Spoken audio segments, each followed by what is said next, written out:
Hello, everyone, and welcome back to Dorm Room Ventures. Today I'm joined by a very insightful guest, Carol Moxam, who is a holistic leadership expert, internationally acclaimed speaker, and founder of the Best Self Experience. With over 30 years of experience coaching high-performing entrepreneurs, executives, and changemakers, Carol has made it her mission to help people lead with clarity, intention, and impact, all without losing themselves in the process.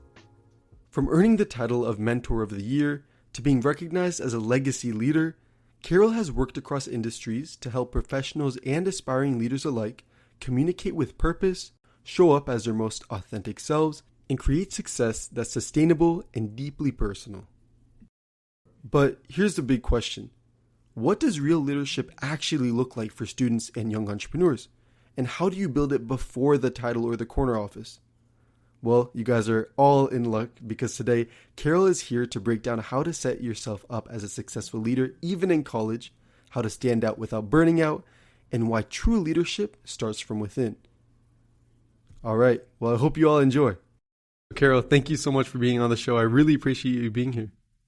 Thank you. It's good to be here to talk about an important topic. It is really important. Sure. Yeah, it's extremely important. I think, we were just having this discussion before the show, but it's so important that students realize that leadership is more, hence the title, it's more than a title alone. It's not just something you put on your resume.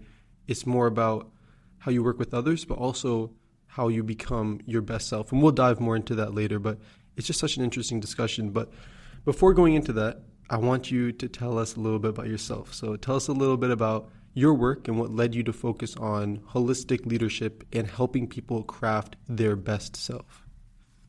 Okay, so it is really a journey of a lifetime, like my lifetime. So over 4 decades, I would say that in my 20s, if I take you through 4 decades of starting a business in your 20s, it's very exciting, it's very empowering, and you're very driven. So to go through from my 20s to my 30s to understanding that there are certain amounts of attention to business that is required, but then there's also family and relationships. Then you go into your 40s and you're like, wait a second, there's now more things to learn about my business leadership and having teams around me and not working solo, having adjusting my mindset myself. That I had to really spend a decade inside of a new realm of leadership, which is called transformational leadership, which would tremendously impact my view of life and leadership forever. So that's when I really understood about lifestyle. Then to go into another decade and discover how do I incorporate three of my favorite lessons, which were self mastery, taking care of myself from the inside out and reflecting that in my business, team mastery, allowing my business to thrive with team and teamwork in any situation, to my favorite one, which is so important for students today because you're in a community, which is community, as to how to grow and build a community such that the community of like-minded leaders can be together, share together, and grow together. Because especially as entrepreneurs, the stronger we are as a body of entrepreneurs, we all can contribute and accelerate success. So that's what I would say is that, these 4 decades have taught me to bring one journey, which is the holistic leadership, into entrepreneurs who are often working solo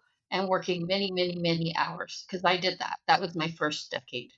Mm-hmm.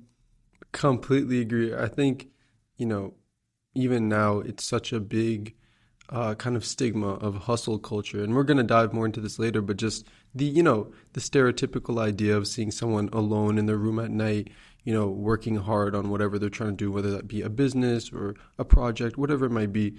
And it really kind of leaves the importance of collaboration and community. It leaves it out of the equation. And I think it's just so important that students today kind of shape their thinking in a way that they can really put the emphasis on, I need a community that can be just as excited for this thing as me. So I think it's just so important. Wouldn't it be cool? Because you see, I'm tuning in. I'm well trained in communication, and hearing. I see it all over TikTok. The side hustle, the Yeah. hustle, the side hustle. And I'm like, where did that come in? Where did we get the language, right? What if in the next decade the language shift to the holistic hustle of Mm. entrepreneurship? Can you dive more into that?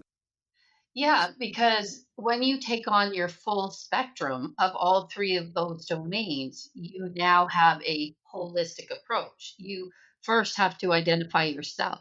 Now, often self comes much later in life. Much later, you go through tough challenges, really tough challenges. The only time you change is when you hit a wall, like face on. You're like, whoa, I got to change this. It's not working. So the holistic is a whole life approach. So the basic of cognitive leadership would be like, how much time do I invest in my career? How much time do I invest in my relationships? And how much time do I invest in my health?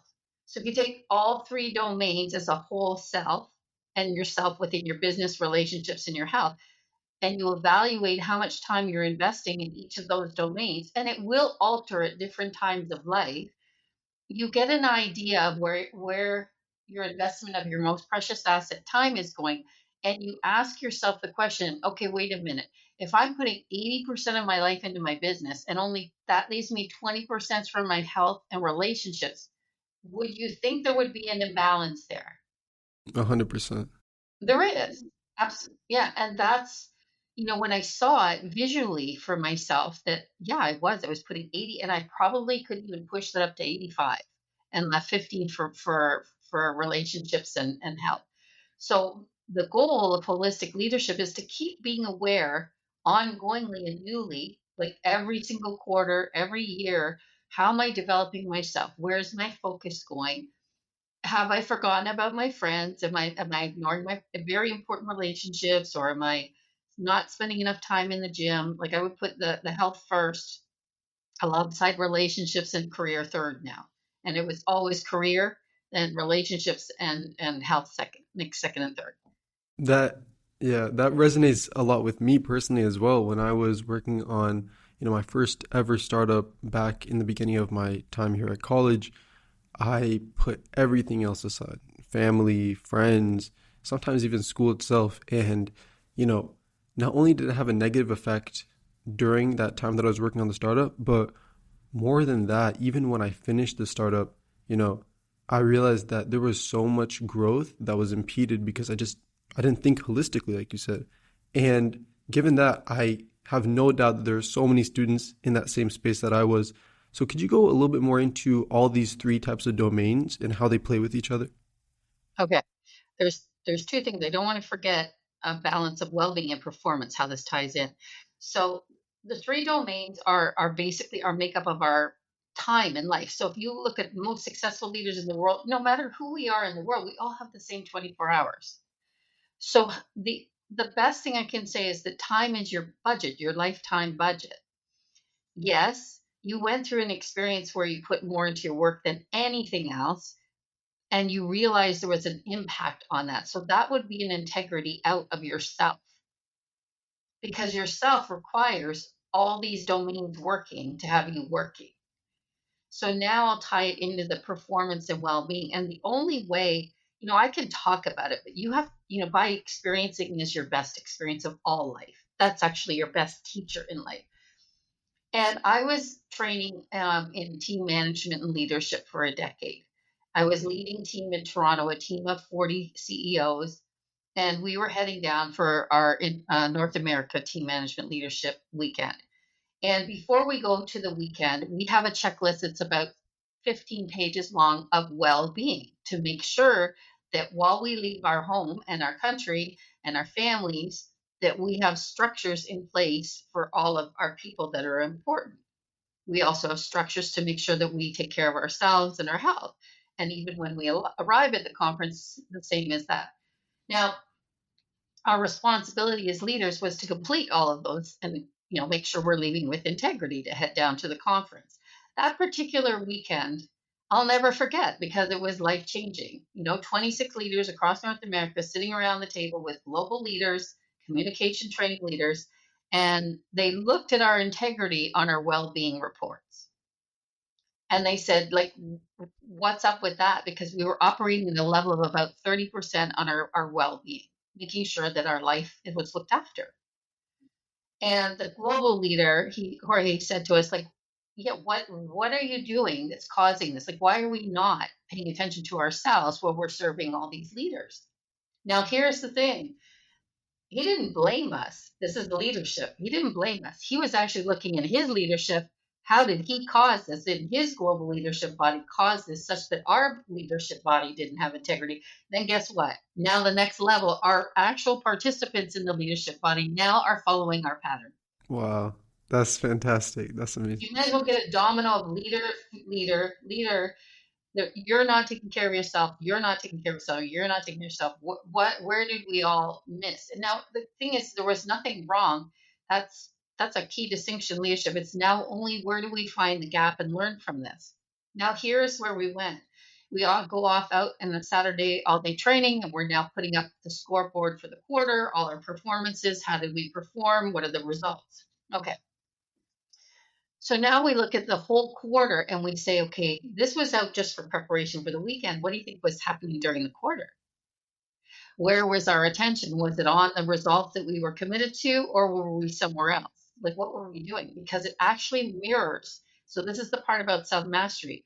Our performance internally in taking care of our well being actually mirrors the performance of the company. Interesting. And to see that wave, like truly reflected with numbers when you get into statistics on the board and you're going, whoa. And if it wasn't enough that we had the meeting to say, out of integrity on well being, leadership's great. We're all leaders. We had that part figured out. Um, to show up in the room and see the results on the scoreboard, which were down over, I can't remember the exact percentage, but they were down. Let's just say it was one of our worst quarters. And then on top of that, on that particular weekend, in the company's entire history, they had more people go to the hospital on that particular weekend than they had in previous years. So, meaning you're at a conference and somebody deals with, like, it could be an asthma attack or it could, anxiety. There's all the things people are dealing with in life, or they've got a family emergency back home. Life just continues to happen every day to all of us. Your awareness to it. So again, now I'm going to expand on self mastery. Is your awareness to the lessons. This is when you become aware that these things are teaching you. This is for you to notice the shift in the how am I aligning with my results in my company with my taking care of myself. And then I also, now, if you tie that to team mastery, while I'm taking care of myself, I recently had foot surgery. I just continue operating my business. You don't see my feet on the screen. I had a team around my life. So I have a life team to support my needs around food, water, taking care of every need that I needed while I could be in my business. So that's a life team. Then I have a team in my business that supports me inside of, like, that's your C level executives who support me, who manage the operations of the business, but they're in communication. So the three values in business are sharing, communication, and collaboration. So see, there's always like this flow that they're all moving into different areas. When I said I didn't learn it overnight, I had no idea in my 20s what I was doing. I was doing business. That's what I knew how to do.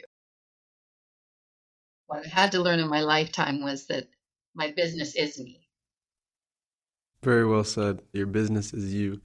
And diving into that overall idea that you mentioned, the importance of well-being, from my experience here, being here on the front lines of college, seeing college founders and these sort of things, you know, you see the idea of burnout kind of in many ways glorified in this day and age. Burnout is a metric. Well, this is what many people think. Burnout is a metric for whether you worked hard or not. What are your thoughts on that? And, how bad could burnout be for not only your well-being, but also, for your ability to lead in a holistic way? Okay. So first of all, burnout, to interpret, again, interpretation of the word burnout. Okay. It is up to us to give it the meaning.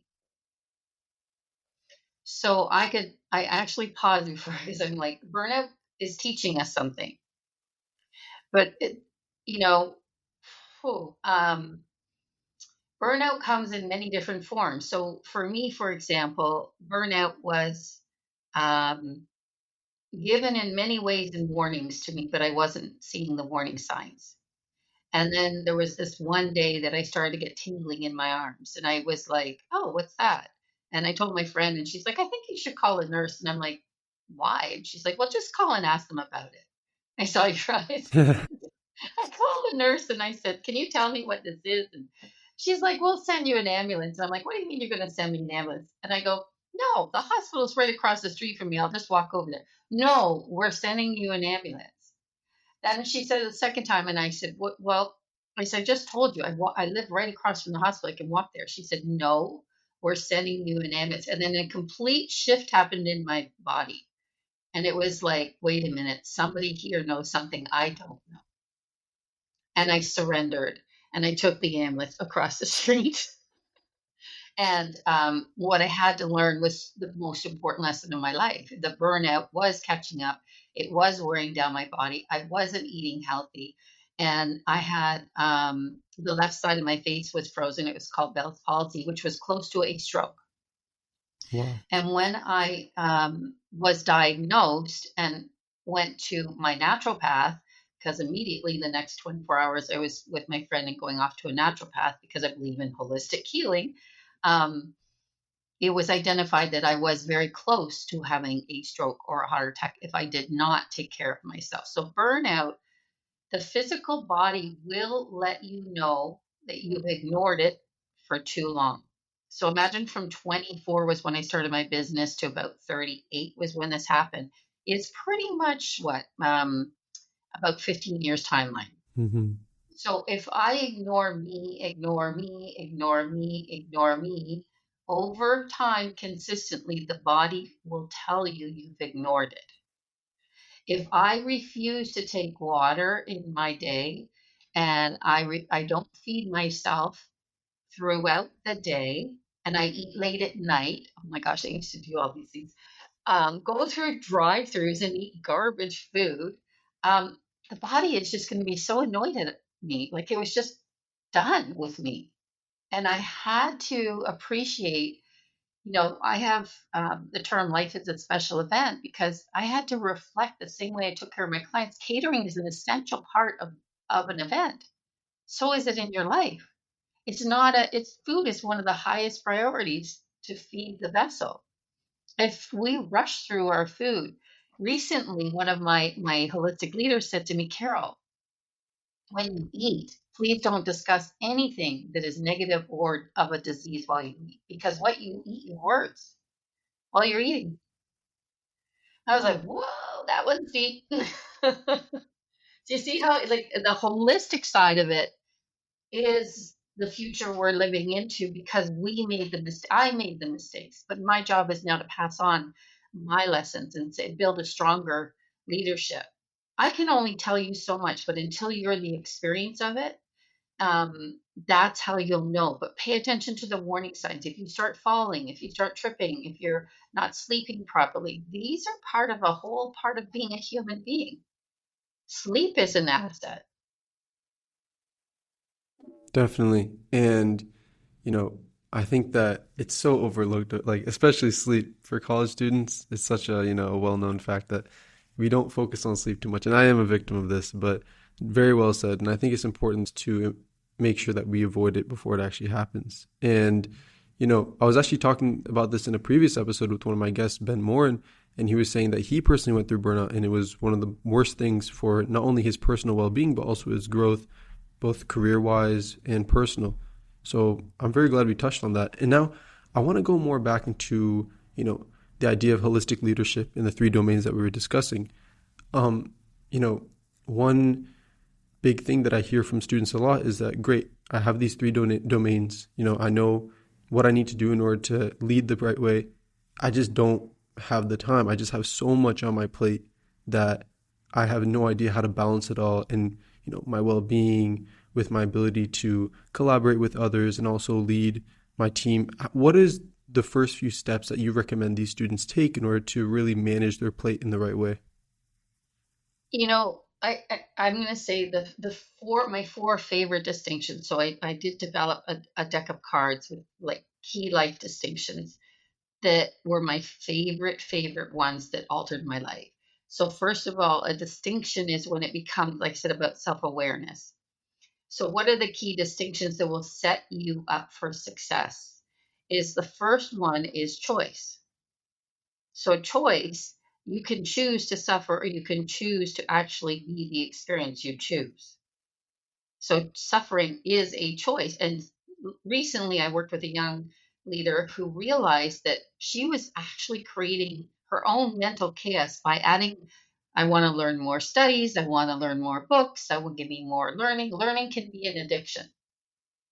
Okay, I want 6 books, I want to lose this, and you never complete anything. So that now it sits in your unconscious self that you have things that are incomplete everywhere in your life. But you chose that, and you get addicted to the familiarity of mental chaos, which you may not even notice. It's so subtle. So choice, choose your future. Number one for the entrepreneurs, the biggest thing about leadership is we are the creators of the future now. We are creating it. So, first of all, create it in a way that why did you start your business? Always go back to that question. Did I create it to make money? Did I create it for freedom? Did I create it for lifestyle? Did I create it to be with my family? And that changes over decades as well. So, remember the choice of business. Remember, I think the word myth of what people tell you ain't necessarily true. Myths have been around for a long time. Work hard, work harder, work many hours, you'll turn out results. Who made that myth up? But it stays with entrepreneurs because we are definitely the ones shaping the future. I'm so excited about college and university students. After the pandemic, there was more entrepreneurship evolving than ever before with social media, more entrepreneurship than ever before with YouTube, more resources to tell you how to grow and build that you don't even have to hire a coach, but definitely have a team around you that can mentor you and can guide you through certain curves because they're tough. They're tough. So really, it really gives you strength. So first distinction, choice. Second one, language. Learn the art of language. As a leader, we listen for and reliably deliver that which makes a real difference, what people care about, because we're listening. We listen to the client's needs. We listen for how fast they want results. We're listening for the problem that we can solve. And the owners or the clients will tell us what they're dealing with as a problem. So our listening makes a difference. And our listening, not just with the clients, our biggest listening is with ourselves because guess who your biggest competitor is as an entrepreneur? Is it yourself? It's yourself. Yeah. You're like competing against you, going, you should do more. You should go over there. You should do that. And all day long, it's an instant chatter within your mind. So your mindset is mastering that chatter between the duality of you and you. You're like, all right, you, come on now. We got some things. I'm focused to talk to Zaki right now. Like, do not talk about dinner right now. Like, it's going all day, 24/7. So master the mind. It's noise. Okay. Um, the third one, so I said choice, language. So your speaking being is about how we make requests of others. So master your language and speaking. The third one is tremendous. It's all about relationships. So how do you build your relationships? Well, relationships are the economic platform for our future. So nurturing them and actually connecting with them regularly. So a client is not just a client is a relationship. I have clients inviting me to their birthday parties. I have clients inviting me to their conferences to participate with them. I have clients who, when they're dealing with legacy leaders, so they're dealing with some health and well being in their families, and I'm there to jump in when they need that support. So nurture relationships. They will come, they will go, but they can still come and go, and they're still part of your community of relationships. The fourth one, there's no order for any of these, but it's master yourself, it's integrity. And I think that the students, I know I was never taught integrity until I went into my leadership. Like I was taught integrity. And the very first thing is manage your time integrity. Are you showing up where you said you'd show up? Are you allowing enough time in between your meetings to get to where you need to go? I used to run from one meeting to the next meeting to the next meeting. I'm sorry I'm a little bit late. I'm sorry I'm late. I'm late for my family occasions. I'm late for my clients. I'm running. Oh dear, there's traffic. There's traffic in the city. So managing your time responsibly is key to integrity, but also managing your word in the world. We make many, many promises in a day. A promise as simple as I'll be back in a sec and somebody shows up half an hour later is a broken promise. So integrity is the foundation in which a business is built on. If integrity is out, the business will not succeed. So let me give an example. If a client makes an agreement with me for their services and I'm here to fulfill on it, then I'm here to show up every week on that appointment. I'm here to show up as a business leader to listen to the client and reliably deliver their needs, like listen to them greater than themselves, because usually they're stuck with themselves. Remember, the competitor is you, but when you have a listener who can actually elevate your own listening inside of yourself, I'm showing up powerfully week over week. So consistency is also key. But at each one of these distinctions, we could probably do a whole talk, an hour talk on them. But it's important for the students to really, if I would go back, we say if we could look in time and I make the choices, uh, I chose my business. Like I chose my business over my friendships. I said, I'm focusing on my business. But later on, I started to say, well, wait a minute, I've got to choose my family. I have two young sons. And so things are always moving. There's no set way integrity is in or out, but notice your promises to people. Keep your promises to people. If you're not keeping the promise, communicate with them. I think the one thing that I see having working with current students is that communication is always being a learned lesson. In fact, I wish the schools could put more in about how to not communication from like a PR perspective, communication from a listening to yourself, communication to listening to others, how to run and lead meetings effectively and build on a series of communications. Like the communication course leader always said to me, Carol, listen to the conversation, like when you and I are talking. Don't go back three times. Keep building on that communication because that's where we're going to have a future. And little tiny bits at a time will make a big difference. Little bit consistently over time. You learning, me sharing with you. You're going to share now with some friends. Some other people are going to learn and hear from us. Great. We've now elevated a few more people, not hundreds, a few more people in life that they get this. I love that. A little bit goes a long way, especially with communicating a lesson or message. And I actually want to build off of that, communication and also, you mentioned the idea of nurturing relationships. You know, I wanted to hear from you, what does it actually mean to connect with someone and build a relationship? Because in this day and age, especially for student entrepreneurs and students in general for that matter, you know, connecting can range from connecting with someone on a very deep level, getting to know the person as a client or business partner, all the way to just connecting with them on LinkedIn. So there's such a big range of what connecting really means. And going off of that, additionally, how do you really connect with someone as a leader? Well, be authentic. Just I'm looking at some examples that I can give you. So we have a pathway called the evolution of a customer. I mean, that's for a business to really understand how we go from a stranger to a prospect to somebody who actually is our first time customer, and we nurture that flow. Um, but what I'm thinking about is just recently some of the social medias and how I connect with people. So I think one of my favorite stories is I was mentoring quite a number of students in the summertime, and I was running a special event mentorship training camp, and they were working on all my social media, and they were having so much fun. So just a leadership is allowing the learning to happen as it is, even when it doesn't look all the way I would do it. And they were having so much fun, this group in the summer, that it caught the attention of a leader in the Philippines. And they messaged, I think they messaged my team members first and said, we'd like to meet Carol. I want to talk to her about bringing that program into the Philippines. So through that, it was a social media visualization that created an interest, that created somebody sending a DM message, that created a conversation. In conversations, we do have a flow. It's called, and I'm trained with it, what's called the technology for accomplishment. Is the first stage is being related to. the person, understand, oh, you're an entrepreneur. When did you start your business? You started out at the same time as me. You were 24. Oh my gosh, how many years you've been in business? 20 years. Okay, great. We have something now in common. Just like you would meet a friend, right?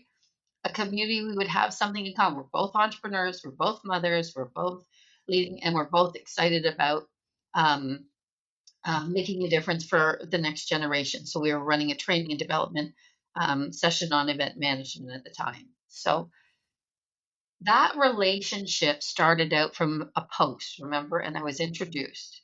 Then I delivered the training. Then I kept the relationship ongoing.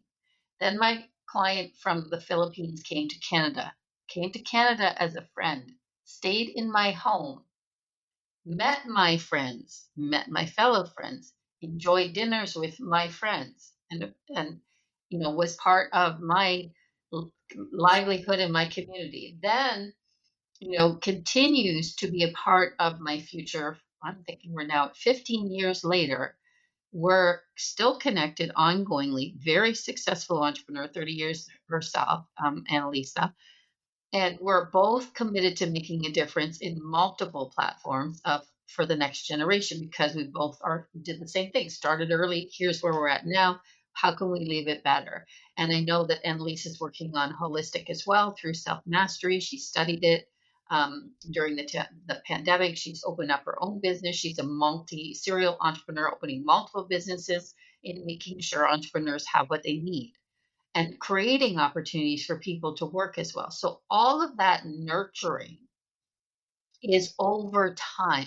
I may not talk to somebody for a whole year, but I'm created such a strong foundation that at any point in time, I'm cheering them on their social media. I'm connecting maybe once a year to say, hey, how's your family doing? Hey, congratulations on all your success. I'm so excited for you. Honestly, the things that we used to do when we were, the little things today. I just received a card very small, like even like a postcard size card, um, in the mail yesterday, and I'm like, nobody sends mail anymore. Who is this from? And it's like a bronze envelope with handwritten writing with my name with little dots around it. I'm like, who is this from? Do you know that this little card said, thank you so much for spending time with me on Zooms with my colleague in the US. I really appreciate your time and I'm looking forward to building this relationship as I grow.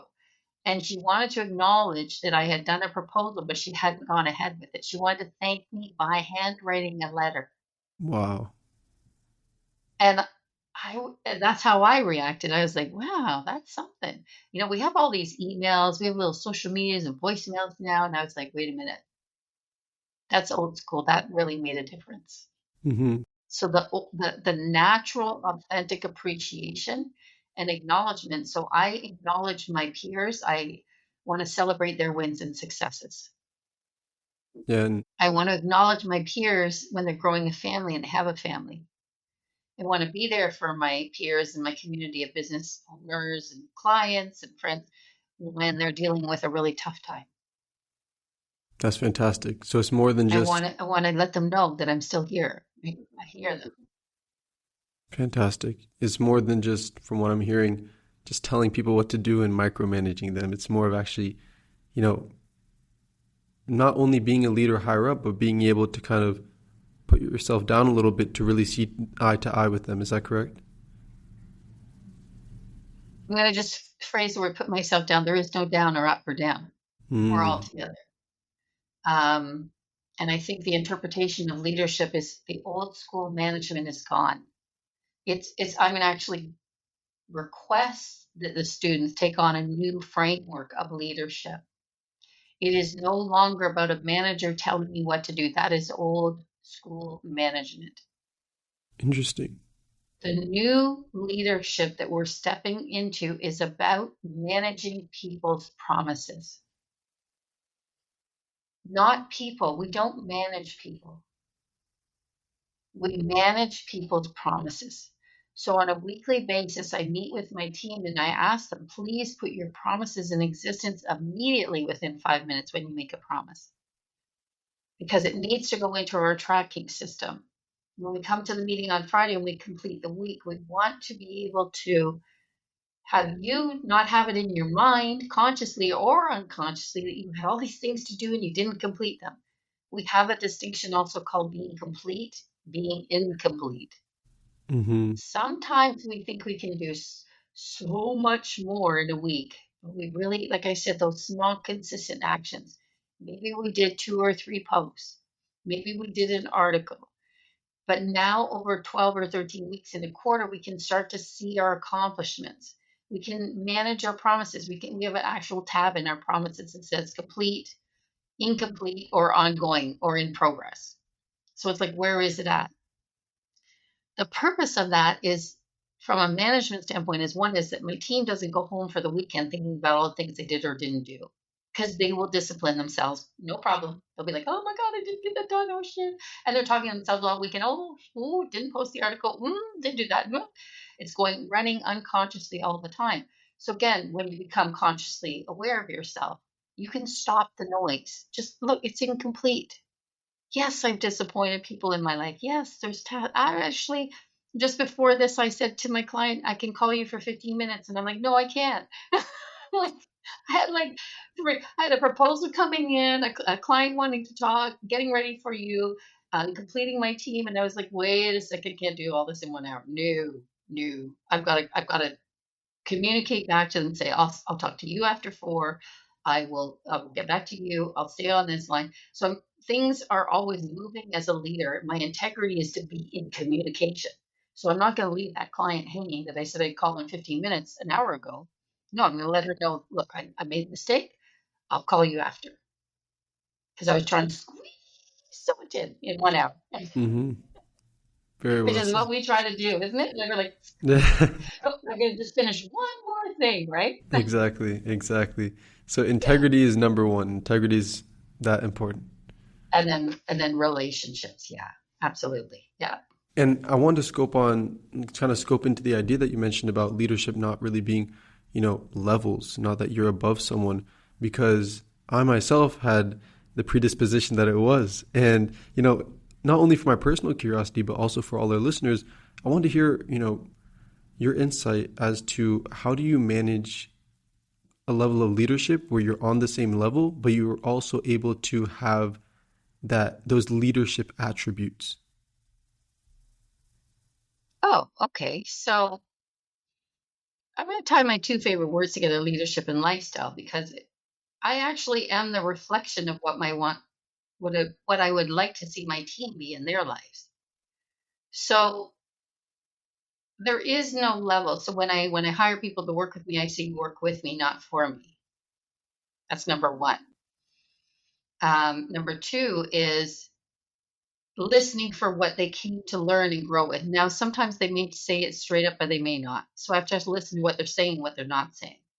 So again, it comes back to communication. Everything for me in leadership comes inside of communication. There's an important part in communication. I think you sent me this over in some of your questions, which is about intention and outcomes. Most of us can go into meetings, unprepared, especially when it becomes a consistent weekly meeting and then you start to think it's familiar. The moment you think it's familiar, it's not new. So it's our leadership to actually identify that with our teams and say, is this starting to be familiar with you? Even over 90 days and you're halfway through the quarter and you're like, they start to think they know how it's all going to turn out. And I'm like, no, you don't, because every day is new. The presence which we come into, and here's where conscious leadership comes into, the presence of leadership is in the moment. If you think the prediction of last week's events are scoring up for this week, it's not going to happen the same. You actually cut off possibility by doing that.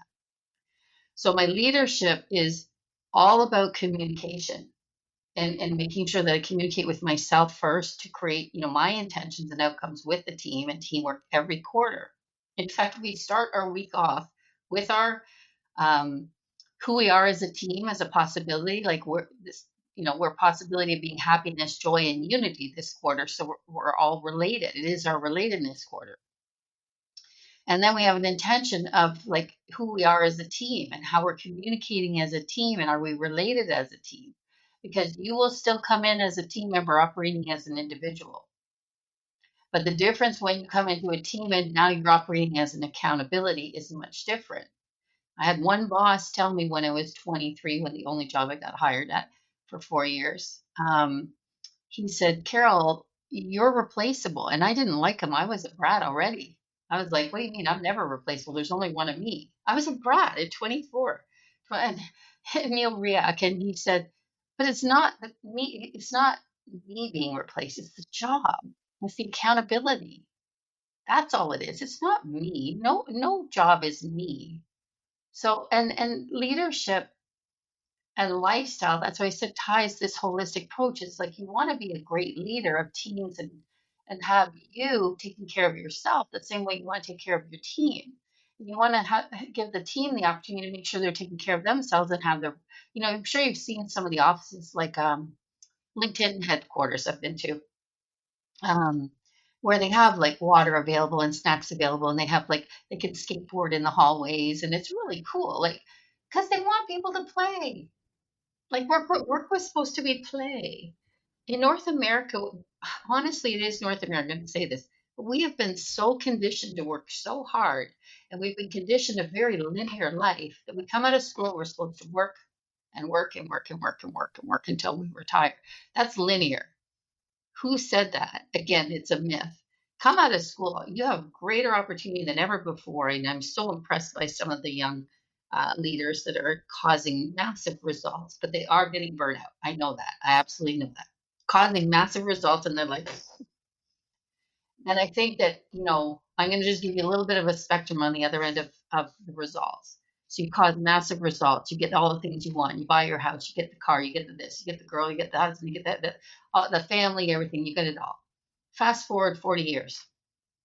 I've actually been a witness. This was the one that opened up my eyes. What does it look like when you're now 80 years old? Oh, here we go. We come over to your house. We pull up a big dump outside your house and we dump everything in the bin. We throw it all in the garbage or we sell it all away because it's just stuff. But what are you left with? When you're rid of all the stuff, the cars, the this, that, what are you left with? It's the people. It's the impact that you left on people's lives. It's how you made people feel during their life.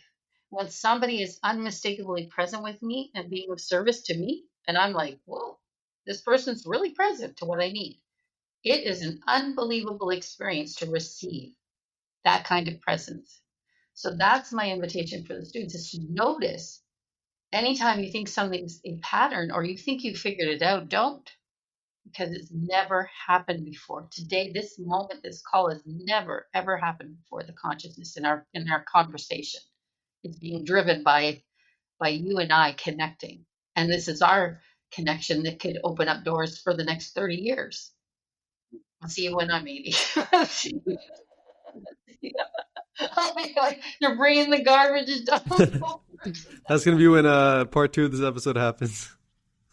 Oh gosh, I'm not that long. But can you imagine like dumping all your stuff in a bin? I'm like, is that what it looks like? All your stuff is just stuff.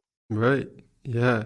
So I know students are simplifying life today too. I can hear that a lot. Like, some of the lifestyles are there. You can go two ways with it. You can go for the fame and the glory, and you're trying to feed your ego Mm-hmm. and show people, look at me, I'm cool. But actually, if you actually study the most successful entrepreneurs, they're very quiet and reserved. They don't need to talk about it. It's just let it unfold. Do you think that's a trait that makes an entrepreneur successful? Hmm. I'm not saying it makes you successful, but the less you speak, And the more you listen, right? yeah, be the action on the court. Be on the court like a good basketball player. Be on the court, play the game. The game is never the same, right? A basketball game. So then you would review the game and you look at, what worked, what didn't work, and you'd improve your performance with the coach for the next game. So that's one of the other things that I would suggest for any student entrepreneur. And it's been one of my it's what the source behind why I do what I do now is have a mentor. Have the people who've been through something similar who got your back.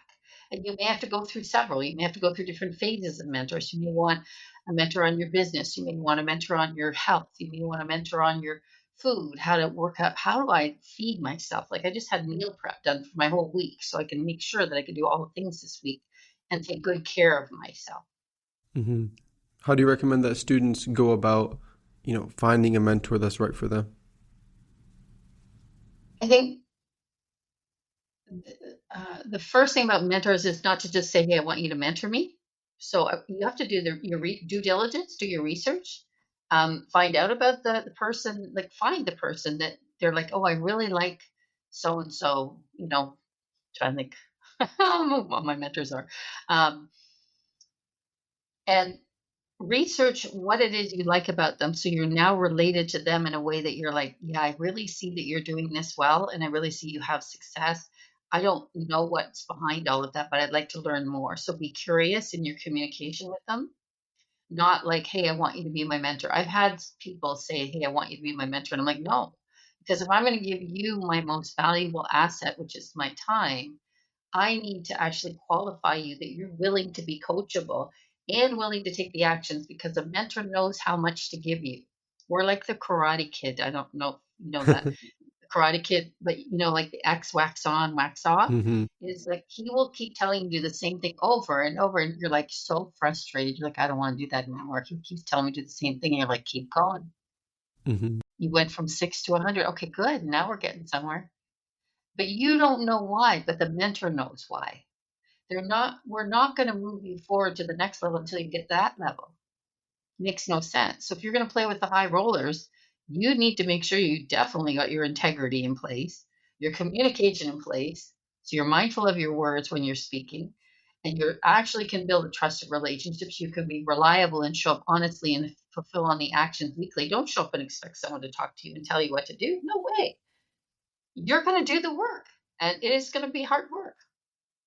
Very well said. And from what it sounds like these three domains are just showing up in every single aspect of career development, whether you're a startup founder in college, all the way to whether you're working in the corporate scene. So that sounds very, this is some really profound stuff. And like you mentioned, there's a discrepancy because in North America, everything is almost superficial in a way. Everyone's just doing linear work, as you mentioned. So, as a leader, and this is more specific to student founders, but in general, leaders, how do you build a company culture where you can cultivate a focus on these three domains and, in general, holistic leadership and working together with well being as the main focus? Try to got to keep this one short. Okay, company culture. It is a choice of how to shape the people through the choice of the culture values. It's all about the people. It always is. There's a good coach I work with. It's about the people and the business systems. So I'm all about the people system. So I actually had a company called that at one point. I'm all about the people system that we develop our habits. Um, so inside of a business, I think I'm looking at it from the lessons I've learned. If somebody's starting a business, I often say, don't start it with a website and cards and everything. Just start it with 100 conversations. So, and that goes for the people you want to have working in your company. Ask them continue. It's not one way. It's an infinity. We actually have an infinity symbol. It's everything is going to be two ways in the company. Listen to the people. Listen to their suggestions. Empower them and be compassionate that especially as an owner, we're working at light speed and they're working at probably like I can't a tenth of the speed. Like we're like ninja moving through everything, and they're like, I think for today's agenda we should do, and I'm like, okay, we're gonna get through. And then they talk for like 10 minutes. You're like, okay, that could have been 1 minute. So there's a lot of compassion in our companies as we build them. I think structure. If I look at all my businesses from my life, is building a company with structures for fulfillment. So have systems, have habits, and then all leadership is based on us creating the quarterly outcomes and annual outcomes. So when we're just doing our Q2 projections, we create the results on the scoreboard that we want for the business. So I say we will have, a growth of 10 new clients over the next 12 weeks. I don't have to worry about how, But then I look at what are the methodologies, what are the actions, and what are the themes of all the social media that we're going to post. It's going to be all about team mastery this quarter and team mastery in life and team. So I'm always reflecting as an owner what's going on in my life to my teams authentically, getting their feedback, working and nurturing the training and development with them, and then choosing people that I, definitely want to work with on a long-term basis because I see their growth. They're coachable, their willingness to learn and everything. So company has many, frameworks of structure, but if I look at from what I did when I was in my 20s and 30s, I was following the business plan, everything. Now I have a technology for accomplishment. I have a structure. I have systems in place, and I'm also upgrading. So we just went on the platform school. We have a community now. So all of our systems are being documented on our community. We have a life and business leadership community. So we make sure that as we grow and as a company and we develop our processes and systems, we're giving them to you. You do not have to build them again. So that makes it easier for the next generation, right? So that's I've gone a few different directions with that answer. I knew it was going to be like I'm like, how do I say this in short? I could do a whole framework. We could get a whiteboard out, Right. No, right? that's fantastic. That's fantastic. And this just got me thinking that leadership, hence the title, is more than just a simple, more than just a title. It's something way more deep and nuanced and profound. And that kind of yields the question, that many student founders may ask, or students in college, because leadership goes beyond just entrepreneurship. You know, why is leadership this important that I should put this time, right? Why shouldn't I just, tell people what to do and get the job done? What would be your answer to something like that? Okay. You know why I laugh? Because what's it like when our mom tells us what to do? It's it's not the best experience. Okay, so you got your answer on leadership right there. Hmm. You cannot give people advice. You cannot give it. Unsolicited advice does not work. Empowerment comes from curiosity in the way you shape your communication and enroll a person into what's possible out of their actions. So everything for me is about communication. You're going to enroll the team member what's possible and what's possible if they try something a new way. What's possible if I give you a new view of that? Because, you might see this cup and tell me there's a handle on it. You see a handle? Oh, not right now. I'm going to convince you there's a handle on this cup because I know I see the handle. But you're like, no, there's no handle. Right. And that's all it is. It's just we have different points of views. So yeah, no, for leadership and the word ship, you wouldn't run a ship on your own, would you? Um, yeah, leadership today, just the biggest thing I want people to take away is number one is to, communicate with your team in a way that they're heard, in a way that they're gotten, and then repeat it to them. Because now you actually can let the person go through their own growth. Transformation is different than what you learned in school. School, you study, take some tests, you learn, and you get marks. That is the education process. Transformational leadership is when you actually empower the person to go ahead and make the mistakes over and over and over. They might show up late 10 times.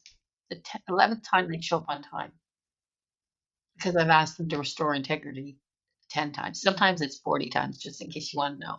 Whoa. But, scheduling events in your calendar. Did you invite me to a meeting? Did you schedule in my calendar? Did and they're like, well, no, I just knew the meeting's at 4 o'clock on Thursday. And I'm like, well, it makes a difference if it's in the calendar because now it's in existence. So I'm not being sarcastic with them, but I'm like, hey, what do you think would work if I didn't show up to that meeting and I missed it because it wasn't in my calendar? What would you suggest you do in the future? So they solve the problem. The more people are empowered to solve, and there's leadership, but I'm going to add the word self leadership. So this is what right now after Q1, I was saying to some of the education faculties and saying, please teach the students self leadership because in school, you're in your seat and the teacher is leading you. That's the beginning of you learning a habit for 20 plus years. So when the students leave school and I show up on a Zoom and I'm mentoring them, and I'm like, why are they all waiting for me to say everything? Like I'm like, why are you not asking me questions? Like, and I'm like, wait a minute, I'm not a teacher, guys. I'm not. Like, I'm not going to sit up here and do a lesson for you. You're actually causing me to contribute to you. I'll give you some framework, but the the shift you have to take on after school is to actually be confident within yourself, to be curious, to ask the questions that will cause a future that you would like to see happen. Otherwise, leaders and even old school leaders will take hijack. They'll hijack the entire meeting. They'll hijack your time. They'll tell you what to do because they're old school. And then you're losing yourself for the next 30 years. And about 40, 45, you're like, I lost myself. Where'd it go?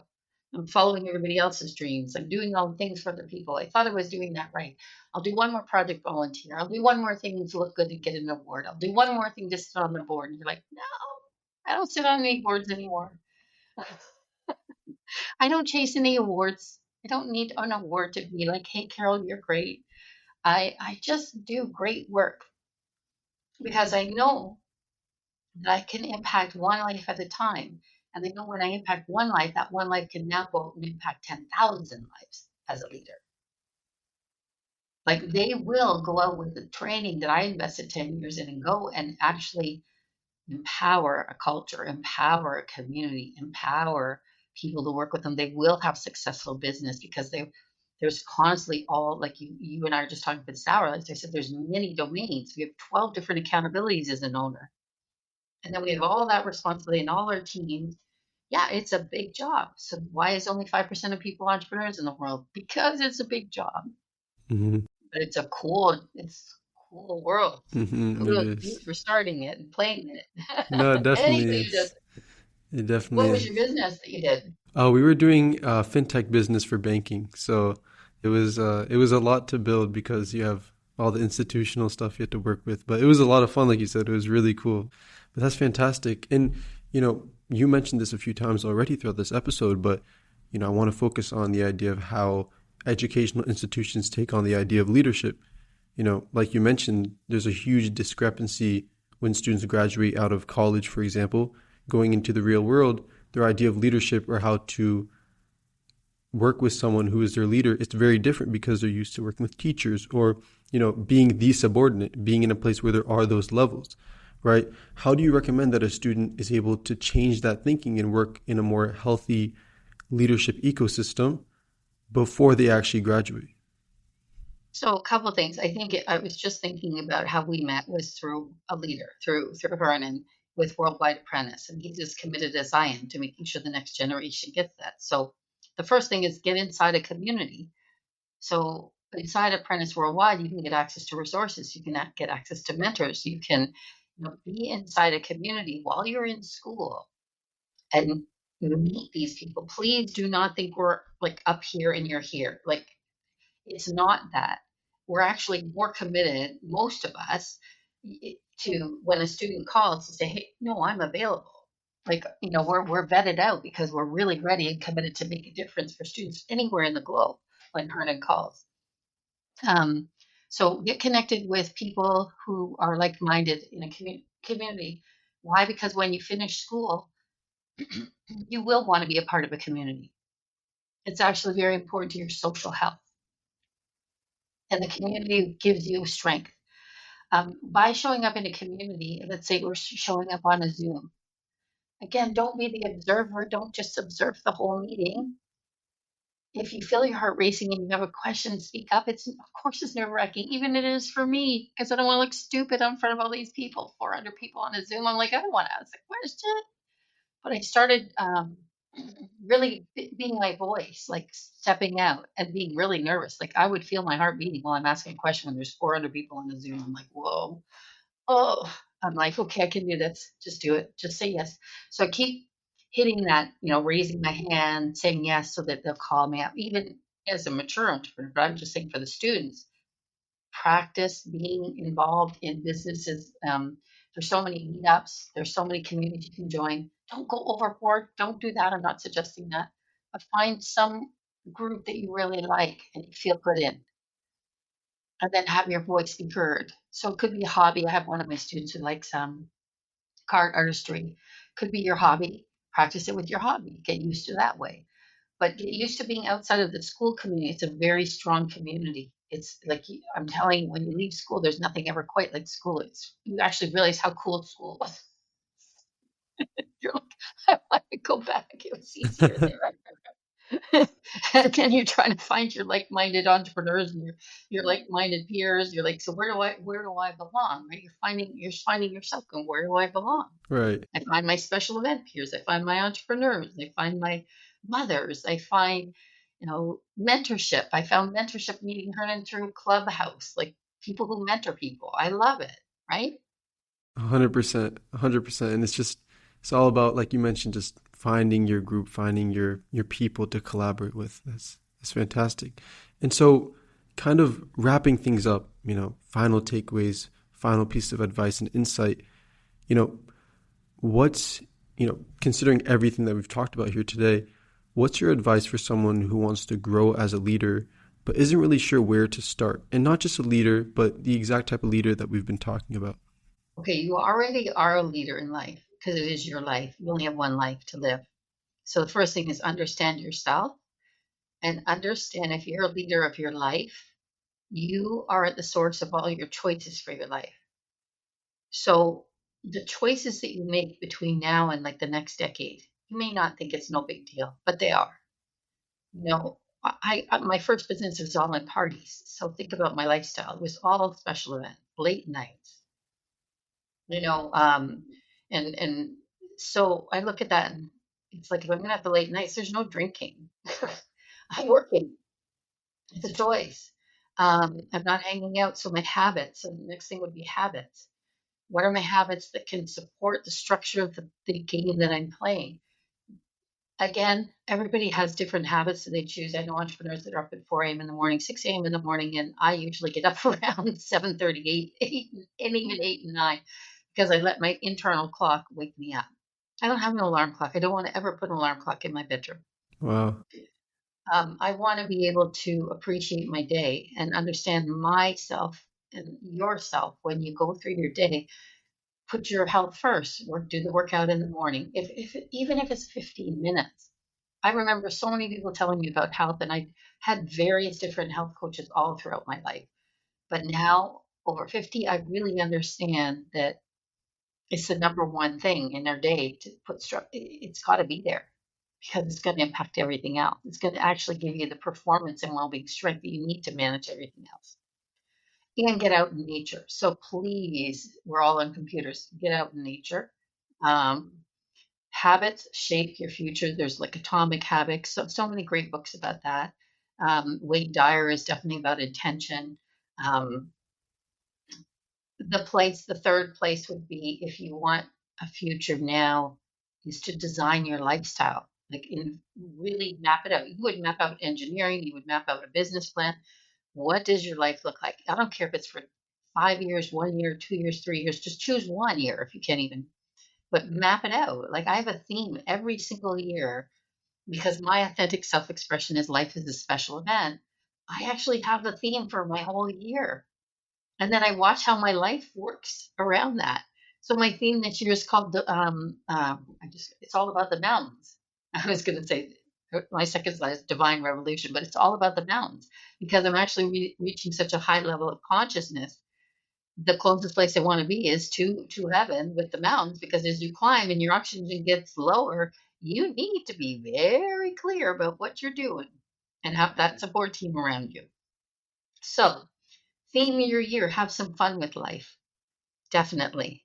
And then have consistency. So, we may not think we're making progress, but if you show up, 90% of it is showing up every single day with that 10 minutes of exercise, 10 minutes of meditation, maybe 10 minutes of being with your friends, calling in one friend a day. Just develop the habits that make your life beautiful. Enjoy the beauty of life. It's not all about work. Life is the biggest game you'll ever invest in. You're in fintech, like invest in yourself. It's your richness is you. You play rich with you, everything else will work. Don't follow the money, follow the richness in you.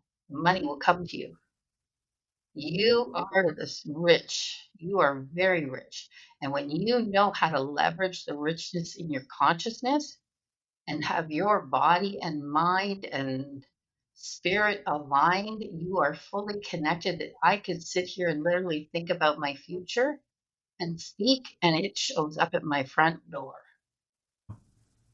That's absolutely fantastic. And the idea of investing in yourself, whenever people hear that, it's always, oh, build your technical skills, build your experience. But it's more than that. It's about building the richness of yourself, like you mentioned, not only as a leader, but just as a human being. Yeah. Spiritual consciousness is a whole path that I think is not will never be in the school systems. Maybe it'll be in corporations. That's one of my missions, actually. Maybe it'll just be in a place that people can understand that about life is about love. Love yourself, because that's, I said, you're your competitors. You're going to mess up, so you better love yourself when you mess up. Oh boy. My communication course leader, when I called him to apologize for a big mistake I did, really stupid one, he said, Carol, how long are you holding on to this mistake with you? I said, 3 years. He goes, are you going to give it up now? I said, yeah, I'm ready now, because I was making you wrong for 3 years. Wow.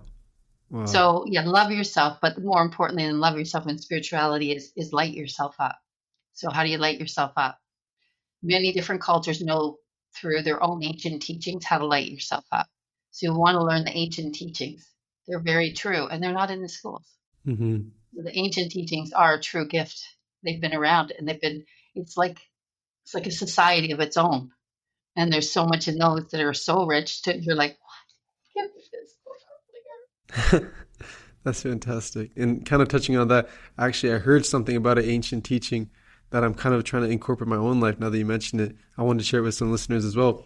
There's an ancient Japanese teaching called the Misogi, and it's the idea that you do something one day of the year that's so profound that it changes the other 364 days of the year, and also the way you think about yourself. So that's just one little shameless plug, a really cool, application that we just mentioned. But yeah, and so, finally wrapping things up, where can listeners follow your work and learn more about what you do?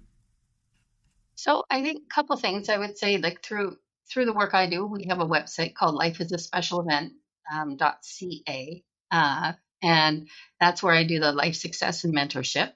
And they can join teams. I do mentor students. They work actually directly with my clients through many different formats, through business leadership, through digital marketing, through events.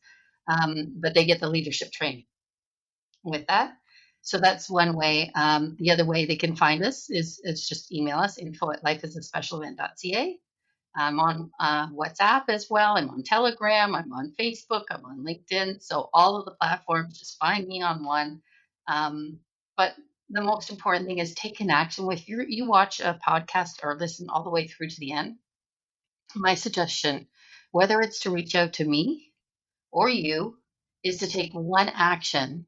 Like you just said, like take one action that's you learned something from this podcast because you listened to it. Now go, I'm going to apply that for my next week in my life or in my business. So now you've invested this time to hear us. You've invested the time to create this. You are now on the court taking an action. That's where things will change. Okay. Fantastic. Well, Carol, thank you so much. In this episode, you've truly taught us that life is a special event and that leadership is far more beautiful than we usually think it to be. So thank you so much once again, and I really appreciate your time. You're very welcome. Awesome. Thank you so much. Have a good one. All right, that's all for this week's episode of Dorm Room Ventures. Thank you all so much for tuning in. I hope this conversation was just as insightful for you as it was for me. And here's the thing, whether you're running a startup, leading a student organization, or just figuring out what leadership means to you, one of the biggest takeaways from my conversation with Carol was this: being a leader doesn't mean being above anyone. In fact, the best leaders are the ones who are right there with their team, on the same level, listening, supporting, and moving forward together. And secondly, relationships matter. Listen, if there's one topic that has remained a common denominator in all our episodes, it's the importance of building a network and nurturing relationships. And for good reason. It's not just about networking for a job or collecting LinkedIn connections. It's about truly building relationships with the people around you. Because the leaders who go the furthest are the ones who understand their team deeply and use that understanding to build trust, alignment, and a shared path to success. That's what real leadership looks like. So, once again, Thank you all so much for tuning in, and until next time, this is Dorm Room Ventures.